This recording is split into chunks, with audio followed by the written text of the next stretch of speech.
رسنیو نه بعضې هغه رسنۍ چې هغه غربي رسنۍ دي له هغو نه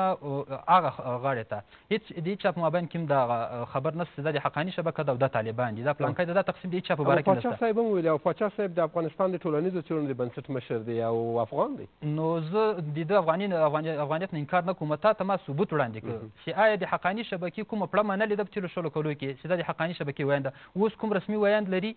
کوم د طالبانو نه ځان ته دریځ لري دا کومه خبر چې دوه کړه چې د ښځو مکاتب خلاصېږي دا د معارف وزیر نه کوي دا رئیس الوزرا نه ده کړې دا ملا برادر اخوند نه ده کړې دغه نور د امارت نور کوم مشران چې دي هغه نه ده کړې او یا چې دی دا انتقاد دا خبره کوي چې یوازې حقاني صاحب هغه څوک ده چې هغه په خپل وزارت کې ښځو ته جای ورکړی ده. دغه د صحت بخش کې چې کوم وزیر ده دلته د ښځې کارمندانې نشته او دا تېره ورځ چې د 8 ولایتو لپاره د 7,000 معلمانو بستونه اعلان شول د وزارت معارف له طرف نه وزارت معارف له طرف نه په هغې کې څه کم 3,000 بستونه ښځو ته اعلان شول هغه بیا کوم وزارت د پاکستان د افغانستان وزارت موږ ولې په دې باندې سترګې پټوو. یو سړی داسې چې خبر مني نه قناعت نه کوي ته خو موږ قناعت نه شو ورکولی.